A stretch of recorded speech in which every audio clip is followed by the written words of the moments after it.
김은재 뉴스 두 번째 코너 김은재 인터뷰입니다. 뜨거운 정치 현안 그 분야 최고 선수 모시고 이야기 나눠보는 시간인데요. 오늘은 특별한 인연을 가지신 두 분을 모셨습니다. 두 분 안녕하세요. 네, 안녕하십니까. 네, 안녕하십니까. 네, 김용민 더불어민주당 의원님이시고요. 주진우 시사인 편집위원 그리고 주라이브 진행자 주진우 기자 다양한 수식어를 가지고 계시는 주진우 기자님 같이 모셨습니다. 사실 이 두 분을 같이 좀 모시고 싶어가지고 제가 오래전부터 섭외 요청을 드렸었는데 그래요? 예, 인연이 오래되시지 않으셨습니까? 네, 같이 그랬죠. 이야기 나눠보면 좋을 것 같아가지고 네. 사실 이렇게 셋이 비슷한 시기에 그 인연 아닌가요? 그게 몇 년도예요? 10년 다 된 것 같긴 그게 한데 2010년쯤 됐나요? 14년? 네. 3년 한 그때였던 것 같은데요. 오촌살이 사건 오촌살이 기사에 박근혜 전 대통령 오촌살이 사건 기사로 박근혜 전 대통령 쪽에서 저희를 고소했었고요. 고발했었고요. 그 당시에 무죄를 이끌어내는 가장 중요한 역할을 하셨던 변호사가 김용민 네. 의원님이셨습니다. 그렇죠. 주 기자님은 구속될 뻔했잖아요. 영장실질심사도 기각됐죠. 그때 저희 변호인단에 박주민이 있었고요. 네. 이재정 변호사도 있어요. 근데 김용민 변호사가 저희 변호인단에 합류했습니다. 나중에 합류했는데 딱 이 사건을 보자마자 현장으로 달려가가지고 현장에서 증거를 찾아오는 거예요. 그래가지고 이 사람 보게 너 잘했어 이렇게 얘기했는데 네. 그 다음에 계속 잘하고 있다. 네, 지금은 이제 어엿한 이제 일당의 가장 중요한 역할 전략을 짜고 계시는 당직을 맡고 계시지 재선이요? 않습니까? 재선됐습니다, 벌써. 네. 박주민 의원은 3선 됐고, 삼선이야? 네, 이재정 의원도 3선 됐고, 시간 빠릅니다. 진선미 4선이에요? 맞아요. 자, 얼른 본안으로 들어가시죠. 근데 예. 제가 그 웹툰 보시는지 모르겠는데 네. 제가 얼마 전에 우연히 보다 보니까 이 사건을 모티브로 한 웹툰이 있더라고요. 오촌살이 사건요? 오촌살이 사건을 전면에 넣진 않는데 예. 중간중간에 이 얘기들이 막 나와요. 그럼 돈을 줘야 될 거 아니야. 저작권 소송하셔야지. 요새 의원님이셔가지고. 네. 예. 아니 뭐 더 권장해야죠. 네, 잘하라고. 예. 예. 독검이라는 얘기해도 되나? 독검이 예, 거기 보면 그래요? 찾아보겠습니다. 예. 예, 라면 먹다가 갑자기 누구 돌아가시는 거 이런 얘기 나오고 그 북한산 그 출입 예. 같이 그 절에 갔었거든요. 갔었잖아요. 그 얘기도 나오고 되게 놀라. 그러네요. 예, 깜짝 놀랐다 보면서. 그때 수사 기록 같이 보면서 김용민 당시 변호사님과 함께 북한산을 올라가서 등산을 했던 기억이 있습니다. 꼼꼼하게 정말 증거를 다 찾아내셔가지고 변호사로서 정말 최고의 역할을 하셨다라는 생각이 드는데. 그렇습니다. 그 당시에 그래서 영화사에서 많이 왔다 갔어요. 많이 왔어요. 제가 그때 그 재판받은 경험을 토대로 사법팔극을 썼잖아요. 책 썼죠. 네, 네. 그래서 영화사에서 영화로 만들겠다고 다 찾아왔다가 다 도망가더라고요. 너무 무섭대.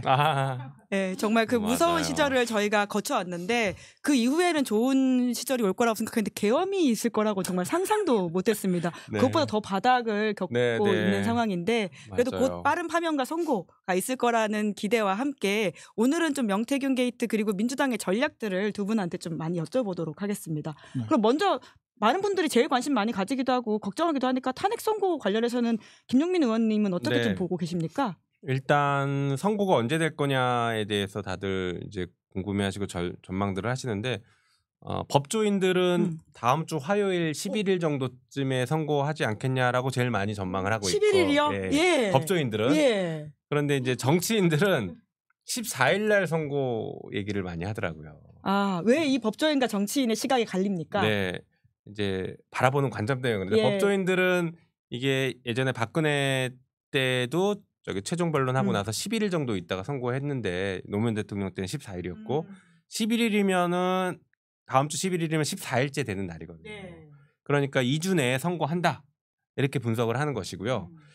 그다음에 정치인들은 11일 날 선고되면 대선을 치러야 되는데 그 일정이 뭐 연휴가 끼고 되게 복잡하다라는 그런 것들 때문에 더 늦게 해야 되는 거 아니야라는 바람을 얘기하는 것 같아요. 바람. 네. 네. 지금 법조인이자 정치인인 그러면 김용민 의원이 보기에는 어떤 날짜인가요? 저는요 하루라도 빨리 완벽한 파면. 네. 네. 당장 내일. 네, 저는 원래 내일을 예상했어요. 금요일이다 이거. 금요일 날 할 수 있다 했는데 지금 내일 선거는 쉽지는 않을 것 같고 그러면 다음 주 월요일이나 화요일 정도쯤에도 충분히 선고할 수 있는 사건입니다. 네, 그렇게 보고 있어요. 8대 0이라고 예상하시는 거죠? 네, 법리적으로는 8대 0이죠. 그런데 헌법재판소는 정치적 사법기관이라서 정치적 고려를 안 할 수가 없을 겁니다.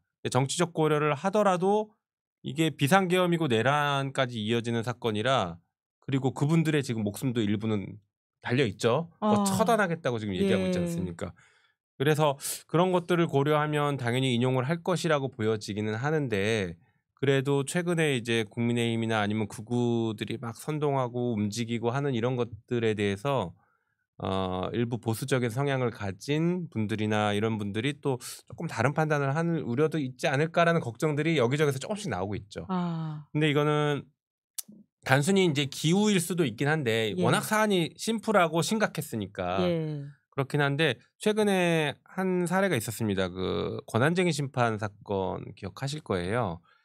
그 마은혁 재판관을 임명하지 않는 것이 국회의 선출권을 침해한 것이다라고 권한쟁의 심판 8대0 나왔잖아요. 우리는 결론 8대0만 알지만 소수 의견을 보면 사실 세 분이 각하 의견이었어요. 처음에. 국회의 의결이 없었다. 그래서 각하를 하려고 했는데 국회가 사후에 의결을 했기 때문에 이것은 사후적으로 보완됐다. 그러니까 나는 인용 의견이다라고 해서 8대0이 된 거죠. 그러니까 5대3이 될 뻔했어요.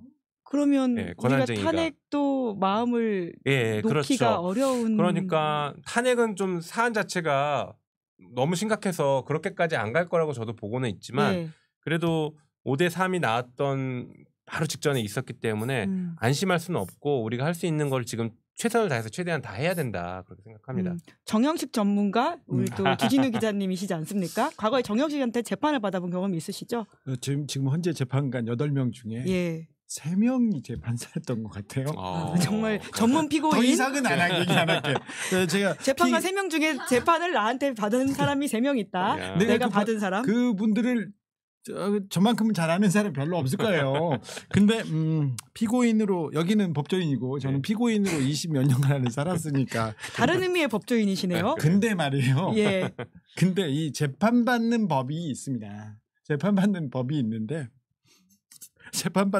있는데 윤석열이 재판받는 법에 정반대로만 갔어요. 반대로만.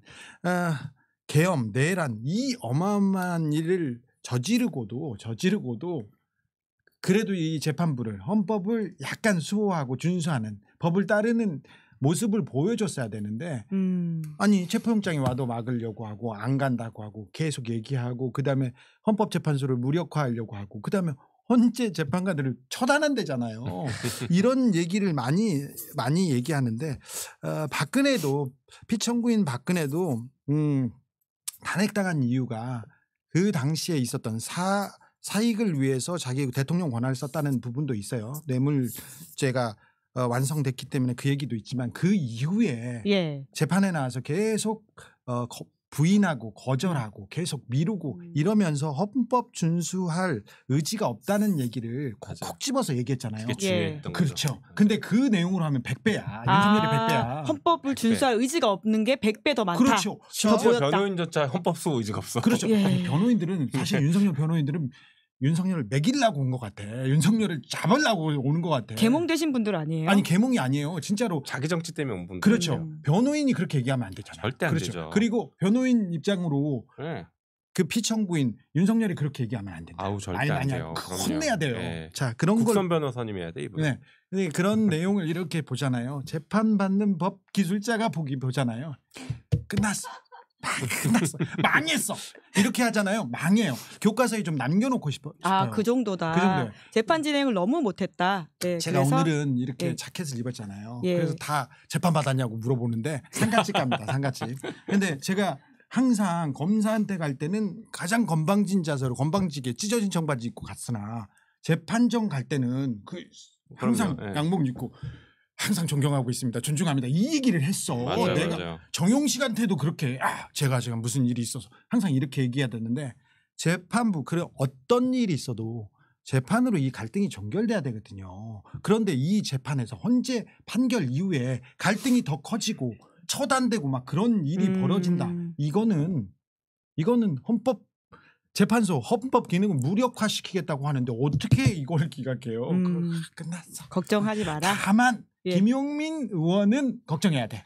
민주당에서 전략을 담당하고 계시니까 정책수석이십니다. 원내에 있어서 거의 변수가 없지만 그 작은 변수도 걱정해. B 플랜까지도 고민하셔야 되는 엄청 사람입니다. 걱정해서 제가 탄원서도 냈습니다. 여러분께서는 저기 걱정하지 마시고 민주주의를 만끽하시기 바랍니다. 예. 근데 정말 다시 돌아오면 거의 계엄령 선포할 것 같다는 느낌을 주는 최후 변론을 했잖아요. 그래서 민주당 입장에서는 선포죠. B플랜을 고민해야 되지 않나. 초단한다니까요. 그렇죠. 아니 예. 일단 그 노상원 수첩의 수거 대상으로 돼 있던 분들을 그 모아서 탄원서를 냈습니다. 아, 그러셨어요? 예. 예. 그래서 거기 탄원서 이제 뭐 제가 작성해서 내긴 예, 했는데 예. 기각이 되면 이 사람은 돌아와서 이 수거 작전을 시행할 것이라 우리는 직접적인 피해를 입는 사람들이 될 것이다. 그래서 그런 취지로 꼭 반드시 인용해야 되는 이유에 대해서 구구절절 썼습니다. 그래서 그렇게도 했고 뭐 말씀하신 대로 만약에 정말 가능성은 거의 제로에 가깝지만 그래도 만약에 뭐 기각되는 일이 발생한다라고 하면 당연히 플랜 B는 있는데 구체적인 건 말씀드리기는 좀 어렵겠고요. 그냥 그 방향과 흐름으로는 국민들과 함께 저항을 할 수밖에 없는 상황이 올 수밖에 없습니다. 뭐 그렇게 가야죠. 나라 망하자고 그런 결정을 내리겠어요. 그러니까요. 예, 저희는 파면 선고라고 하는 사실을 기대하고 그리고 예정하면서 이야기를 나눠보도록 하겠습니다. 이제 파면이 되고 나면 민간인이 되는 윤석열은 혐의가 더해지게 되거든요. 명태균 게이트로도 이제 검찰 포토라인에 설 수밖에 없는 상황인 건데, 근데 계속 지금 특검이 지금 거부권 벽에 막혀 있어요. 먼저 그 부분부터 좀 여쭤보고 싶은데 이 명태균 특검법은 또 거부권의 벽을 넘지 못할 거라고 예상하고 계시죠? 그럴 수도 있고 아닐 수도 있어요. 일단 이렇게 보시면 좋을 것 같은데 명태균 특검법에서 현재까지 드러난 상황만 보면 명태균 특검법에서 한동훈과 한동훈계는 자유로운 상태입니다. 현재는. 그리고 한동훈의 경쟁자들이 다 연루돼 있는 사건이죠. 예. 그렇다라고 하면 한동훈이 이제 최근에 정계에 사실상 복귀했으니까 그쪽 입장에서는 명태균 특검법이 필요한 사람들일 수도 있습니다. 물론 이제 한동훈 본인이 이 사건에 혹여나 조금이라도 연루가 돼 있다라고 하면 어떤 결정을 할지 모르겠지만 어쨌든 저희는 그래서 그런 정치적인 여러 가지 변수들이 발생할 수 있다라는 거 고려하고 있고요. 또 하나는 안 되면 또 하면 됩니다. 200석이 넘을 수도 있고 이번에 안 나오면 또 할 거다. 또 하면 되기 때문에 그리고 그 이제 탄핵이 인용되는 걸 전제로 했을 때인데 그러면은 이제 대선이 치러지는 상황이 되는 거고 그 다음에 국민의힘에서 선출한 대통령이 탄핵된 마당에 대선 앞두고 국민의힘이 이것도 거부하고 이것도 부결시킨다? 정치적 부담이 진짜 큽니다. 예, 그래서 쉬운 결정이 아닐 것이다라는 생각이 들어요. 네. 최상목 대행은 전혀 의지가 없는 것 같죠. 네, 헌법소 의지가 없는 것 같습니다. 마흔역조차 임명 안 하고 있잖아요. 헌재에서 하라고 했는데. 명태균 특검법에 대해서 어떻게 생각할지 모르나 예. 저는 한동훈계가 명태균 특검법 도와주지 않을 것 같아요. 김문수계가 도와주지 않을 것 같습니다. 네, 한동훈 전 대표가 저는 명태균으로부터 자유롭지 않다고 보는 사람이기 때문에. 어떤 점이 그렇다고 보세요? 다 얘기하면 안 되지. 내가 시사인에 쓸 테니까 나중에 보세요. 아니 키워드 하나는 알려주고 가셔야 됩니다. 이번 주에 그 이야기가 굉장히 유튜브에서는 핫했잖아요. 주진우 기자님이 오마이TV 나가서 이제 하셨던 말씀이신데. 아니요. 근데 조성식 진행자는 거의 뭐라고 하시던데요. 빨리 이야기하라고. 어디서 뭐라고 지적질이야? 나 여기서 해야지. 근데 그런 의미로 한 말은 아닙니다. 네네네. 근데요, 아니 조성식 선배한테 내가 지적질한 거예요. 근데 일단 기본적으로 명태균 특검법이 반드시 필요합니다. 왜 그러냐면은 명태균 사건이 지금 수면 위로 올라온 지 1년이 넘었어요. 그럼요. 그리고요, 이미 김건희 윤석열이 공천에 개입해서 어떻게 이 영향을 미치고 조작을 했는지, 불법 여론조사를 어떻게 이용했는지에 대해서 이미 증거를 검찰은 다 가지고 있어요. 그런데 조서를 봐도 어디 행간을 봐도 그 얘기만 나오면 도망가요. 묻지 않아. 중요한 게 명태균 게이트의 핵심이 그거잖아요. 공천 개입인데 그 부분에서 김건희 나오잖아요. 그러면 난 안 받네 하고 도망갑니다. 그리고 얘기가 나오면 뭐라도 남겨놔야지. 근데 그 증거 윤상현한테 전화했다는데 목소리가 있잖아요. 분명히 윤석열이 거짓말한 목소리가 있지 않습니까? 그럼 근데 왜 이렇게 됐습니까? 윤상현한테 물어봐야 되잖아요. 없어요.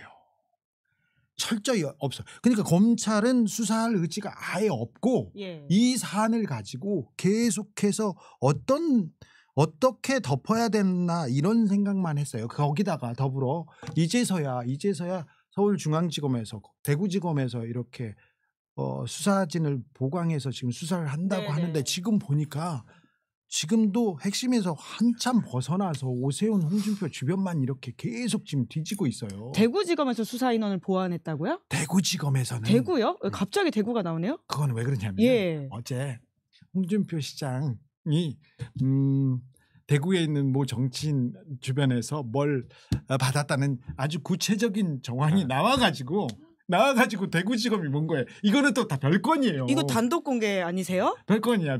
이제 나오겠지. 한 2주 있으면 나올 거야. 보도될 거니까. 아, 그런데 이제 홍준표 시장은 다른 건으로도 지금 문제가 되고 있다. 네, 하는 건이에요. 그래서 대구지검에서 인원 보강이 갔다. 네, 그거 맞잖아. 맞잖아요. 그래서 지금 대구지검이 지금 투입된 거는 홍준표 시장의 별건이다. 명태균 수사를 하다가 그게 또 불거졌다. 뭔가를 받았다. 근데 여튼 이제 이 사건의 핵심이라고 할 수 있는 김건희 윤석열한테 자꾸 가지 못하고 있으니까 특검이 가야 된다 이 말씀이시잖아요. 그렇습니다. 그렇죠. 이제 특검 필요성은 당연히 그래서 있고 그건 있어요. 저희가 기존에 김건희 특검법에 명태균 거 같이 넣고 주가 조작 같이 했잖아요. 이번에 일부러 좀 분리를 했습니다. 그래서 명태균 특검으로 집중해서 먼저 발의했고 김건희는 상설특검으로 별도로 지금 가고 있는데 이 특검법을 발의하니까 창원지검이 부랴부랴 갑자기 중간수사 결과 발표하고 서울중앙지검으로 이첩하면서 수사를 하는 것처럼 지금 모양새를 꾸리고 있죠. 하지만 여전히 수사가 잘 안 되고는 그렇습니다. 있습니다. 그런데 그럼에도 불구하고 저 검찰 내에서 뭔가 다른 방향의 움직임들이 꿈틀댄다라는 것은 기록상 보이는 게 있어요. 그게 뭐냐면 작년 11월 14일인가 12일인가 날짜는 정확하지 않은데 그때 수사 보고서가 하나 있습니다. 그 수사 보고서에는 되게 특이하게 8명의 검사가 수사 보고서를 작성을 해요. 아시는 것처럼 수사 보고서는 수사관이 검사한테 보고하는 보고서거든요. 그러니까 작성자가 수사관입니다. 보통 수신처가 검사이고 담당 검사. 근데 검사 8명이 수사 보고서를 작성해요. 그렇다면 수신처는 당연히 상부일 것이고 뭐 검사장이나 아니면 뭐 대검이나 이런 쪽에 보고하는 용이죠. 그 보고 문건에 보면은 김건희에 대해서 언급을 하는데 김건희가 단순히 여론 조작을 알고 받은 것을 넘어서 여론 조작을 부탁한 것 같은 정황이 있다라는 얘기까지 나옵니다. 검찰이 그때 이미 그걸 알았다. 그렇죠. 작년 11월에 이미 알았어요. 그래서 실제 그것을 수사 보고서를 작성했던 검사들은 그 부분을 수사를 할 생각이 있었던 게 아닐까. 그걸 꼭 찍어서 얘기하는 걸 보면. 저는 그 부분이 검찰이 수사를 안 하고 검사가 수사를 안 하고 알리바이를 남겼다고 생각하거든요. 검사들은 8명이나 이름을 적어가면서 자, 김건희 수사가 필요해 얘기했잖아요. 근데 김건희 수사가 필요한데 있는 증거 정황만 가지고 기소를 할 수 있을 정도의 증거가 많아. 근데 그 얘기는 하나도 못했거나 못하게 했어 누군가가. 근데 그걸 밝혀야 될 거 아니에요. 맞아요. 그래서 그 부분 검찰은 명태균 게이트를 왜 덮으려고 했나? 왜 김건희 얘기는 못하게 했나? 누가 못하게 했나? 이 얘기에 대해서도 수사가 필요하다고 봅니다. 그래서 특검의 한 대상이 당연히 검찰이다. 수사 대상이죠. 당연히 거긴 수사 대상이고 제가 말씀드리는 것은 지금 검찰의 그냥 전반적인 분위기와 시스템에서는 수사를 못하게 막은 것이고 수사를 안 한 건 맞아요. 분명히 맞는데 그 안에서도 수사를 하려고 했던 사람들이 있을 수 있기 때문에 그쪽의 제보들이 적극적으로 필요하고 특검이 시작되면 거기서 여러 가지 얘기들이 쏟아져 나올 수 있다. 이걸 좀 말씀드리는 겁니다. 자, 지난호 명태균과 한금폰 시사인을 보면은 김건희 윤석열이 어떻게 이 공천에 개입했는지 그 내용을 보실 수 있습니다. 이번 주 말고 다음 주 시사인 보시면 검찰이 명태균 게이트를 어떻게 덮었는지 그 내용이 주가 될 겁니다. 또 다른 주인공이죠. 사실 이 사건에 그렇습니다. 있어서. 검사들이 검찰을 빼면 안 됩니다. 이 사건에서 검찰을 빼면 절대 안 됩니다. 윤석열 정권 내내 검찰을 빼면 아무것도 설명이 안 돼요. 심지어 12.3 내란도 검찰을 빼면 설명이 안 돼요. 그 부분이 지금 아예 안 나왔잖아요. 당연하죠. 그죠? 그럼요. 자, 윤석열은요. 군대 면제여가지고 군대 얘기가 나오잖아요. 그러면 에이 술이나 먹자 하면서 말을 피하고 도망갔던 사람이야. 근데 갑자기 언제부턴가 격리하고 다니고 군인 데리고 다니면서 막 하는데 언제부턴가 그런 일이 있었어요. 근데 내란 같은 어마어마한 법적인 판단을 해야 됩니다. 아주 고도로 정치화된 법적 판단 아닙니까? 근데 이 얘기를 하는데 검찰하고 검사들하고 얘기를 안 했다고요? 에휴, 그럴 리가요. 아는 사람이 없는데 이 사람은 사람들을 못 믿고 내가 아는 사람, 나랑 친한 사람이 좋은 사람 이렇게 생각하는 사람이에요. 근데 이 얘기를 하는데 군인들하고 얘기했다고? 에이, 왜 김용현이 검찰로 갔겠어요? 왜 비아폰을 갑자기 검찰에 보내줬을까요? 그 이야기를 좀 더 김용민 의원님한테 여쭙고 싶은데요. 이제 그거 밝혀줘야지. 그럼요. 그래서 오늘 뭐 저기 토론회 국회 오늘 토론회도 오전에도 하셨죠. 했던 게 이제 이런 이유입니다. 이런 음. 내용 그 12.3 내란과 검찰 개혁과의 상관관계 같은 것들을 좀 논의를 했었는데요. 예. 저도 이제 거의 비슷하게 보고 있습니다. 그동안 우리가 계속 검찰을 얘기하고 검찰 독재를 얘기하다가 내란 이후로 검찰 얘기가 사라져 버렸어요. 쏙 빠졌다. 네. 하지만 내가 윤석열이라면 계엄을 하고 독재 장기 집권과 독재로 나가려면 자기랑 가장 가까운 사람들과 함께 갈 수밖에 없고 그 사람들을 키워줄 수밖에 없어요. 그러니까 예를 들면 전두환 때를 보면 예. 전두환은 모든 군인과 하지 않았습니다. 신군부와 했지. 이 친위 세력이 필요하거든요. 같이 해야 되고 그 사람들이 나중에 열매를 또 가져갈 사람들이고 그러면 윤에게는 가장 강력한 친위 세력은 정치검사들이에요. 이 사람들밖에 없어요. 믿을 사람들이. 그러니까 정권 초기에 정말 모든 곳에 다 검사들 심지어 수사관까지 다 보내서 좋은 자리 다 차지했지 않습니까? 내란이 성공했으면 당연히 그 열매는 검사 출신들이 정치검사들이 다 또 따먹었을 겁니다. 그래서 이 검찰을 빼고는 이 내란을 사실 설명하기 어렵다. 예. 그리고 이 내란은 설계자가 있습니다.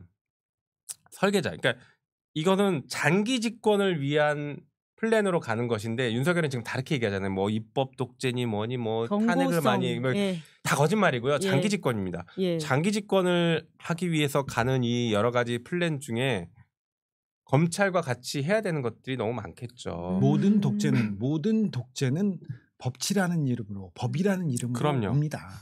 가장 중요한 건 윤석열이 제일 많이 참고했다라고 하는 게 이제 그 포고령, 예. 비상계엄 선포하고 포고령을 예전 과거 사례를 봤다라고 하잖아요.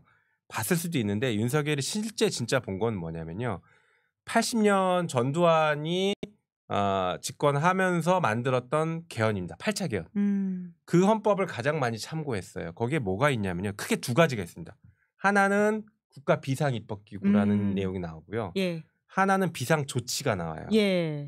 윤석열은 공소장 보면은 비상계엄을 선포할 때 비상계엄이란 말을 하지 않습니다. 예. 비상조치, 비상대권이라고. 맞아요. 예. 군인들한테 특히 그런 이야기를 했다고. 윤석열 머릿속에는 비상계엄이 아니라 비상조치가 있어요. 비상조치는 다른 말로 하면 박정희 때 긴급조치권입니다. 그 저기 기본권을 정지시킬 수 있잖아요. 제한이 아니라 정지입니다. 쉽게 말하면 생명권을 정지시킬 수 있어요. 제 생명권을 정지시키는 거죠. 합헌적으로. 그러니까 이런 것들을 할 수 있는 비상조치를 계속 언급합니다.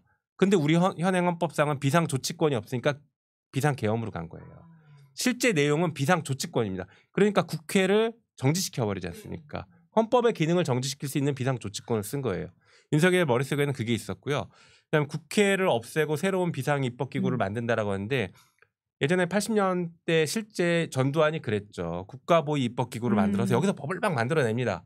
그러면 이거 위헌 아니냐 할 때 할 수 있는데 80년 헌법 개정하면서 부칙에다가 6조 3항에 이걸 넣습니다. 이 비상입법기구에서 만든 법은 다 합헌이다라고 헌법을 개정하면서 거기서 박아놔버려요. 최상목한테 줬던 서류 있지 않습니까? 예. 쪽지 말고. 문건. 자, 문건. 그리고 총리한테 줬던 문건. 법무부 장관한테 줬던 문건을 다 모아봐야 됩니다. 모아야 돼요. 네. 그런데 뭐 중요하지 않아서 넣었어요. 접어서 버렸어요. 얘기하는데 그 자들이 다 내란의 공범이다. 내란을 그러니까 계엄을 1분이라도 먼저 알았지 않습니까? 그 사람들은 다 내란의 공범입니다. 맞아. 봐봐요. 여기서 내가 총을 들고 있어. 총을 들고 쏠라고 그래. 그럼 막아야지. 그렇죠. 내가 나를 쏠라고 해도 막아야지. 근데 내가 지금 총을 들고 나가서 다른 사람을 쏠려고 하면 막아야지. 그렇지. 안 되면 신고라도 해야지. 만류는 했는데 안 받더라고요. 이게 지금 그러면서 거부권 행사하고 그러면서 장관 지금 아직도 뻐기고 있는 사람들이 있는데 이 내각 그리고 대통령실 그리고 검찰 지금 내란에 중추적인 역할을 했던 사람들 그 사람들 다 잡아가야 돼요. 버스 다 태워가지고 다 데려가야 돼요. 하십니까? 어디 시사인으로. 아 이쪽에 오셔서 인터뷰하시는 걸로 여기다 다 묶어놓고 인터뷰하겠습니다. 예, 와중에 속보가 하나 나왔는데요. 검찰에서 위장전입 리조트 객실료 수수료를 받았다는 혐의로 이정석 검사를 기소했다라는 내용이 있네요. 이제서야. 저봐 예. 저러니까 헌재가 예. 이정석 검사를 탄핵을 기각하면 안 됐어요. 예. 아, 또 헌재 지금 욕하면 안 예. 되죠. 그렇죠. 네. 아 근데 그 당시 그 결정에 대해서 아쉽다는 또 이야기를 하실 수 있는 거니까요. 그럼요. 왜냐하면 예. 그때 증거조사를 안 했거든요. 증거조사 이런 거 해달라고 요청을 했는데 헌재가 다 그걸 기각하고서 예. 이정섭에 대해서는 탄핵을 기각했죠. 안동환 검사마저도 기각했는데 네. 예, 유성 간첩 조작 사건에 연루되어 있었던 그렇죠. 예. 대법원 자. 확정 판결에도 불구하고 만약에 누가 김용민이 위정전입했다. 리조트 객실료를 누구한테 다른 데다 받았다. 그럼요. 가루가 됐습니다. 이게. 그럼요. 먼지가 됐어요. 네, 수거됐을 겁니다. 그렇습니다. 자 지금 보세요. 지금 자 윤석열의 거짓말, 오세훈의 거짓말, 홍준표의 거짓말이 계속 나오지 않습니까? 이거 이재명 대표한테 한 잣대로 되지 않습니까? 다 가서 지금 재판을 10개, 20개를 받아야 되는 상황이야. 이상하잖아. 좀 안 되잖아. 예. 아, 또 하나 좀 짚고 싶은 게 검찰 문제에 있어가지고는 아까 잠깐 언급해 주셨는데 경호처 비하폰 관련된 이제 네. 압수수색 문제인데 김성훈 차장의 구속이 되지 않음으로써 계속 그 상황이 막혀 있다 이런 지적들이 있는데요. 오늘 구속영장 이제 심의위원회가 서울 고검에서 열리거든요. 어떻게 될 거라고 좀 보세요? 뭐 사실 크게 기대들 다들 안 하시죠. 검찰이니까. 예. 예. 그리고 구속영장 심의위원회 자체가 굉장히 폐쇄적으로 운영되고 누가 위원으로 들어가서 누가 참여하는지도 알려지지 않습니다. 예. 검찰이 원하는 결과를 그렇죠. 이렇게 만들어내는 위원회 지금까지는 예. 그런 역할이죠. 그랬죠. 예전에 대검 수사심의위원회도 다 비슷한 방식으로 예. 운영이 됐거든요. 근데 지금 방금 말씀하신 것처럼 이 내란의 본래 모습, 그러니까 어떤 모습의 내란이었는지를 우리가 몰라요. 윤석열이 꿈꿨던, 그렇죠. 계획했던. 내란의 아주 사소한 점, 그러니까 12월 3일을 전 국민이 목격한 이 정도만 아는 것이지 내란이 진짜 어떤 모습이었고 이 설계자가 누구인지는 확인이 안 됩니다. 설계자라고 아까 계속 이야기하셨는데 그렇죠. 누군지 혹시 예. 뭐 추측을 해볼 수는 있겠지만, 예. 그러니까 이런 것들이 그러니까 80년 전두환식의 개혁, 그러니까 그 장기 집권과 독재를 가려고 했다라고 하면 이거 여러 가지를 다 설계를 했을 건데 이걸 윤석열 머리에서 나왔을까? 저는 뭐 법조인이니까 나왔을 가능성도 조금 있다고 보지만 지금 하는 행동을 보면은 예. 설계할 수 있는 사람이 아닐 수 있을 것 같아요. 그러면 이거를 실제 설계한 사람이 있을 거다. 그것도 윤석열에게 큰 영향력을 미칠 수 있는 사람들이 설계했을 것 같다라고 봅니다. 예. 그래서 그 설계자를 찾아야 되는 게 이 내란 특검의 목적이기도 하고 예. 이 내란을 온전하게 드러내서 모두를 완전하게 처벌하는 거. 그게 지금 이 내란 종식의 가장 핵심이죠. 아까 우리 여기 방송 들어오기 전에 했던 얘기에 거기에서 답이 있을 거예요. 그렇죠. 그랬어요? 잠깐 키워드라도 알려주셔야지. 이게 보시는 분들 감질만 나서 어떡합니까? 아니, 저 우리가 콜라보로 열심히 해볼 테니까. 아니 근데 설계자 얘기하면 다들 이렇게 의심하는 분이 한 분 막 계시잖아요. 김건희 여사를 저뭐 제 생각하게 입으로는 되죠. 얘기 안 했지만 예. 네, 그분을 의심하는 분들이 상당히 많더라고요. 예, 그래서 예. 철저하게 수사를 해봐야 되고 특히나 그 계엄 전날과 계엄날 국정원장과 문자 주고 받은 것들 이런 것들이 지금 수사가 전혀 안 되고 있습니다. 그리고 비화폰 이런 것들이 수사가 전혀 안 되고 있죠. 김 여사 하니까 시간 관계상 주진우 기자한테 이야기도 빨리 여쭤봐야 될 것 같은데 김건희 여사 육성을 연이어서 특종 공개를 하셔가지고 이 상황에 문을 닫고 계신 게 아닌가라는 생각이 드는데 폐간 관련된 발언에 비하인드 스토리를 많은 분들이 궁금해하시는데 혹시 그거 좀 추가로 말씀해 주실 게 있으세요? 김용민 의원 얘기 좀 해주세요. 저 잘 모릅니다. 나도 궁금해. 조선일보 폐간 관련해서는 주진우 기자가 특종하신 거 아닙니까? 그러니까요. 예, 하지만 난 조선일보 폐간에 목숨 걸었다. 근데 또 조선일보에서는 입장이 딱히 안 나오고 있고. 신기하죠. 보통 조선일보에 대한 얘기가 나오면 조선일보가 모든 힘을 모아가지고 그 반격합니다. 심지어 거짓으로라도 막 얘기해요. 예. 그런데 여기에 대해서는 아무 얘기도 안 했어요. 폐간시킨다고 했는데. 그러니까. 폐간시킨다고 했는데. 용산 대통령실에도 아무 얘기 없어요. 폐간 발언을 하고. 그렇죠. 보통은 막 그 박지원 의원도 최근에 고발하기도 하고 다양하게 또 고발을 하던데 김종대 의원도 고발 당하셨거든요. 근데 뭐 전혀 그쪽으로는 안 가네요. 모르겠어요. 주진우 기자도 모르면 누가 합니까? 아니 저는 그게 예. 알고 그걸 알고 싶어요. 예. 왜 명태균 씨가 메신저로 조선일보 기자를 썼고 그 내용을 가지고 조선일보와 김건희는 조선일보와 용산은 어떤 얘기가 오갔는지 이 부분도 좀 밝혀야 할 대목인 것 같습니다. 그래도 그 내란 특검이 굉장히 중요한데 그것도 결국 최상목의 벽에 갇혀 있는 거 아닙니까? 맞습니다. 그래서 아직 저희가 재의결은 안 했는데요. 예. 재의결을 또 한번 지켜봐야 될 것 같고, 그다음에 그 뭐 이제 탄핵이 인용돼서 대선이 치러진다는 걸 전제로 했을 때는 정권 교체가 만약에 이루어지면 지금 문제가 되고 있는 특검들은 다 이제 활성화될 겁니다. 게다가 상설 특검으로 처리해 놓은 것은 특검 임명만 하면 되거든요. 그것도 안 하고 있는 이유는 뭐예요? 네. 뭐 그러니까 내란 공범이라고 저희가 자꾸 얘기하는 거죠. 이 내란 상황을 수습하고 국정을 안정적으로 이끌어가야 될 책임이 있는 사람이 어떻게든 그것을 막겠다. 자기의 권한을 엉뚱한 데 행사하면서 심지어는 법원의 판결도 무시하는 초유의 사태가 발생하고 있습니다. 이런 상황을 만들어내고 방치하는 것은 내란의 공범 가능성이 매우 높다는 정황 증거예요. 내란을 수습할 생각이 전혀 없어요. 그리고 헌법을 준수할 생각이 전혀 없습니다. 헌법재판소에서 마 후보자 빨리 임명하라고 나왔잖아요. 근데 이걸 뭉갠다고요?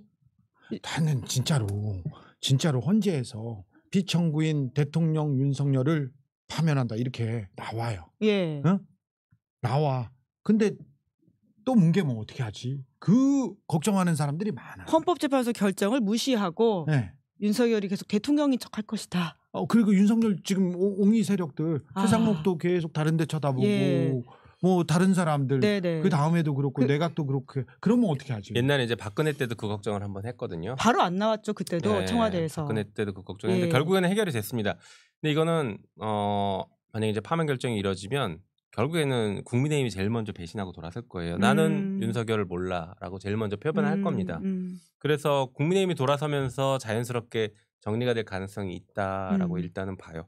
만약에 안 된다라고 하면 그럴 가능성 거의 없어요. 진짜 사실은 이렇게 네. 주진우 기자가 이제 과한 걱정을 일부러 해주신 거다. 국민들의 걱정을 지금 그렇죠. 하여튼 잘 될 겁니다. 선도적으로. 근데 또 뉴스타파에서 그런 기사가 나왔던데요. 최상목 대행이 워낙에 이제 헌법을 안 지키는 마은혁 임명 관련해서 모습을 보이다 보니까 60일 안에 대선을 해야 된다고 하는 헌법 조항도 안 지키는 거 아니냐는 걱정이 있긴 있더라고요. 네, 맞습니다. 그 부분도 저희가 지금 뭐 가능성을 열어놓고 고민하는데 일단은 첫 번째는 말씀드린 것처럼 정치 상황이 급변하기 때문에 이제 국민의힘도 다급해지기 때문에 최상목이 그렇게 버티기는 어려울 것 같다는 게 주류적인 분석입니다. 그럼에도 불구하고 뭐 버티면 어떻게 할 거냐? 탄핵부터 시작해서 공직선거법을 개정해서 공고 자체를 다른 사람이 하게 만드는 방법 이런 것까지 뭐 다 고민하고 있습니다. 네, 준비를 이미 다 하고 계신다고 합니다. 남양주에서 많이 오셔가지고 이 남양주가 부럽다. 남양주 시민들이 응원을 해주고 계시네요. 저희 남양주가 개혁의 심장입니다. 아니 근데 저기 어떤 분이 보통 좋은 땅이 아니에요. 남양주 시민이 수준이 높아 보이네요. 시민분들이 대단하십니다. 아니 근데 저기 잠깐만 나 이상한 문자를 한번 봤는데 저한테 주주 기자님 화이팅입니다 하고 이게 돈을 보내주셨는데 돈은 보내지 마시고 시사인 정기구독은 괜찮습니다. 그런데 저 밑에 뭐라고 했냐면은 김성훈 조금만 내려봐요. 김성훈이 누구지? 주진우나 김성훈 경호차장. 김성훈 경호차장이나 주진우나 똑같은 인물이니까 사람이니까 김용민 의원 믿지 마세요. 이렇게 얘기하는 사람이 있는데 이거 어떻게 왜 저를 안 믿어요? 아니 주진우 기자님을 믿지 말라. 김용민 의원님한테 하는 이야기신 것 같은데요. 좀 생각을 하세요. 좀 그냥 이렇게 뭐 장식만 하지 마시고 좀 생각을 좀 해주세요. 조언 감사합니다. 믿지 않겠습니다. 바로. 네, 이제 남양주 파이팅 두 분 콜라보 좋다, 케미가 좋다 이렇게 이야기하는데요. 이제 또 주진우 기자는 바로 이제 6시 반에 방송 진행하셔야 되니까 끝으로 이제 검찰 관련해서는 누구보다도 이 폭로를 많이 했던 게 또 주진우 기자고 앞선 대통령 2명을 모시는 일도 크게 하셨잖아요. 네, 그리고 또 검찰개혁 관련해서는 김용민 의원은 변호사 시절부터 쭉 지금까지 역할 많이 해주고 계시는데 왜 검찰개혁 중요한지 이런 이야기를 좀 마무리해 보실까요? 네. 지금 내란도 그렇고요. 각종 산재된 현안들 문제가 이렇게 많이 있습니다. 근데 사실 검찰이 제대로 섰으면 이 정도 문제까지 오지 않았어요. 김건희 문제도 마찬가지고요. 윤석열도 마찬가지고 검찰이 바로 서 있다면 이 정도 큰 문제가 되진 않았을 겁니다. 그죠? 맞습니다. 네. 그런데 지금 우리가 이렇게 우리 국민이 이렇게 똑똑하고 이렇게 성실한 국민이 정말 후진 정말 질이 떨어지는 정치인과 언론을 그리고 이런 세상을 만나게 된 것도 검찰이 지금 망가져서라고 봅니다. 이 사실은 검찰이 신뢰도 다 그 잃어버리고 정당성도 잃어버리잖아요. 이 사회가 이렇게 후진하는데 가장 큰 역할을 했기 때문에 검찰이 그리고 검찰 출신 정치인들이 했기 때문에 이 문제는 저희가 바로 잡아야 됩니다. 그 개혁 뭐 역사 바로서기 다 모르겠어요. 검찰의 악행들을 지금 하나하나 이렇게 바로 잡는 것으로부터 이 모든 것이 시작돼야 되는 거 아닌가. 이 새로운 대한민국, 새로운 세상은 검찰을 지금 검찰의 잘못을 바로 잡는 데서 시작돼야 된다고 저는 그렇게 봅니다.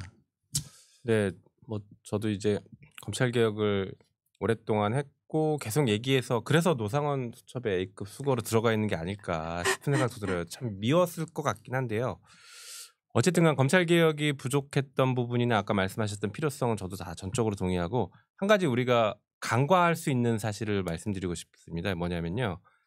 그래도 문재인 정부 때 공수처 출범시키고 수사권을 부패 경제로 2개로 줄였죠. 6대 범죄에서 뭐 여기에 대해서 평가가 다양할 수는 있겠지만 적어도 이번 내란 사건에 있어서 이렇게 해놨기 때문에 이번 내란 사건에 대한 수사를 그래도 공수처가 하고 구속 기소까지 갈 수 있었다. 네. 검찰이 독점했으면은 지금 이 정도도 못 왔을 가능성이 있다라는 것에서 우리가 그래도 좀 성과를 낸 부분도 인정할 필요가 있다는 생각도 듭니다. 네, 검찰 해야 돼요. 검찰 개혁. 네, 얼른 하시죠. 하겠습니다. 그럼 마무리하도록 하겠습니다. 두 분 수고 많으셨습니다. 네. 고맙습니다. 네, 고맙습니다. 네, 김은재 뉴스인 3월 6일 준비한 방송 여기까지고요. 오늘 방송 재밌게 보셨다면 구독, 좋아요, 알림 설정 부탁드리겠습니다. 고맙습니다.